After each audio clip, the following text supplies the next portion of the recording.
Hey guys, how's it going? So I'm coming to you from a different location. Welcome to my bedroom. So just here for some late Friday reads. Seems like most of my Friday reads are not on Friday, but whatever. So I've started to read several books this week. I mentioned two in... That was a cat walking on the bed. I mentioned two in a previous video that I'm not going to talk about. The two of those are The Letters to a Young Scientist and The Human Use of Human Beings, just because I talked about them before, so those are there, and I read them this week, but I'm not going to go into detail on them. So the first book I've been reading this week is my reread of J.R.R. Tolkien's The Silmarillion, which I'm rereading as part of Catalyst Reads' reread along, and or reread-a-thon, and I'm really enjoying the experience of rereading it. But I'm not going to go too much into detail because I'm going to be making a video specifically about it tomorrow. I'm about that far in. I'm going to make a video specifically about it tomorrow because I'm actually doing a buddy read of it with Elena Macredina, and we have a schedule that we're going to follow that I thrust upon Elena. But we're each going to make videos on specific days about specific sections of the book, and tomorrow we're going to talk about the first two sections, the Ainulindale, which is the story of the creation of the world of Tolkien's universe, and then the Valaquenta, which is an account of these beings called the Valar and the Maiar, who are kind of like these angels or gods of Middle-earth, roughly, and then the first 7 chapters. So I'll be making a more detailed video about this tomorrow, but yeah, needless to say, I am really enjoying rereading this. Next is a book I did mention in a previous video, but that I just finished yesterday. It's Franz Kafka's The Metamorphosis and Other Stories. I loved this. I really want to read more Kafka. So many of his short stories, I don't know if this is true of his novels, but his short stories read kind of like allegories, but I feel like there are so many different ways you could interpret each story in terms of whatever its allegorical content is. I found this especially in the short story A Hunger Artist, where this man is really into starving himself for public spectacle. And I just saw so many different ways you could view that. Like, is he sort of this... could he be a symbol of this person who's fighting for justice, or a symbol of an actual artist, or a symbol of someone who just has a passion in life who they're following, and other people just don't get why this person wants to follow this passion for its own sake rather than for profit of some sort. So yeah, anyway, I really love this. I'm buddy reading this with Laura Poor, which I mentioned a couple times. She and I are Skyping, I think, tomorrow. I need to respond to her Voxer message, but we are buddy reading it. But yeah, I definitely want to read more Kafka. I want to read some of his novels. So yeah, there's that. Next is one I just bought yesterday. So it's Letters to a Young Contrarian by Christopher Hitchens. Now, as some of you have been paying attention may know, I broke a rule that I made for myself, which was to not buy a book to buy a book every 5 books I've read. But I bought this for myself as a reward. Well, as more of a celebration than a reward, because I got some good news yesterday. Because I have now gotten invited for 3 interviews at 3 PhD programs, which is really exciting. Or, well, one of them is a phone interview, so it's not exactly a full-blown interview, but it's the preface to a possible actual interview. So I bought this as sort of a celebration, so I figured it was a good exception to make. And I had some leftover Barnes & Noble gift cards, so yeah, I bought Letters to a Young Contrarian by Christopher Hitchens. After Strip Cover Lit made his video about Christopher Hitchens, that really made me want to actually try out his work and really read it, because I've mostly experienced Christopher Hitchens and his ideas through hearsay, through what other people have written and said about him. And, so for a long time I've kind of, I guess not really turned my nose up at him, but, maybe derided him a little bit, thought lowly of him, and in retrospect that was completely unfair of me without having actually read any of his works. So I decided to pick this up. because it's short, and so if I end up not liking Christopher Hitchens, I won't be this huge commitment. I also considered buying his much bigger book of essays, arguably, and based on, I'm about halfway through this, I'm going to finish it today. Based on what I've read of this, I will definitely be reading more Christopher Hitchens. I'm actually loving this. It makes me think, so obviously it's about being a contrarian. It's sort of a part of this series of books that are letters to, there's like Letters to a Young Poet, which is what it's all modeled off of. And there's Letters to a Young Scientist by Edward O. Wilson, which I also just read. So yeah, he makes a lot of interesting points. And one thing that it's making me think about a lot is my interactions with my friends in my everyday life.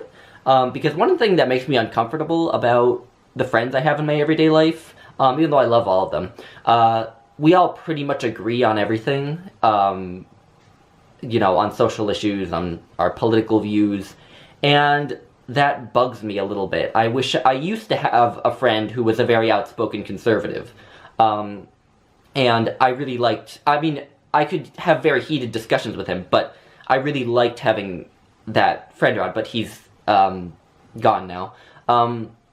So, yeah, and what it also made me think of is the fact that just about a month ago, I did actually have my first sort of heated disagreement with my friends at graduate school over a certain issue. I won't go into detail, but, and that was a very interesting experience. And so, what I also thought of is that there are times where my friends express views that I don't quite agree with, or that I take issue with, and that I want to say the fact that I don't quite agree, but don't do it because I want to maintain interpersonal harmony, basically. And that's kind of one of the things that Christopher Hitchens in this book implores against not expressing your dissenting views just for the sake of maintaining a group cohesion or maintaining the peace, so to speak.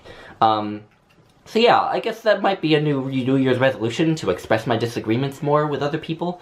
What I love what he talks about is how it's through conflict and disagreement that we really grow as people and really learn new things. And that actually, to me, is very applicable to BookTube, because I have found in my experience on BookTube so far that the people with whom I disagree, watching videos of people who I might not entirely agree with, or getting comments from people who might not entirely agree with me, has been far more thought-provoking and has done more to change my views than watching videos of people whom I mostly agree with, or completely agree with, or getting comments from people who mostly or completely agree with me. Because it really forces you to look at your views and think about, okay, what's the justification for my view, since clearly there's a person who doesn't think this way. So yeah, and that's another uncomfortable thing I've had on BookTube, because there have been a couple instances where someone has said something that I don't entirely agree with in the comments, and I haven't entirely responded that well, and I'm very ashamed of that, and I want to remedy that. For comments that I get of people who disagree with me in the future. So yeah, anyway, it's making me think a lot, clearly. So yeah, I'm loving that. And then I realized yesterday, when I was thinking of making a Friday Reads video, that I never talk about what poems I've been reading in my Friday Reads videos. And the poetry I read is just as much a part of what I read as the, books. So I'm not going to talk about every poem I've read this week, but I am going to talk about a couple that have really stood out to me. The first is a poem called Journey's End by Linda Pastan, which I found in this anthology, 20th Century American Poetry, which is probably of all the collections, anthologies of poetry that are on my bookshelf, this is probably the one I go to the most. I do think that 20th Century American poetry is probably, at the end of the day, my real passion in poetry. Wallace Stevens is my favorite poet. But this poem, Journey's End by Linda Pastan, it's very short. So I thought I would just read it, if you'll bear with me, if you're even still watching. So here it is. How hard we try to reach death safely. Luggage intact, each child accounted for, the wounds of passage quickly bandaged up. We treat the years like stops along the way of a long flight from the catastrophe we move to, thinking, home, free at last. Wave your hanky towards journey's end. Avert your eyes from windows grimed with twilight, where landscapes rush by, terrible and lovely.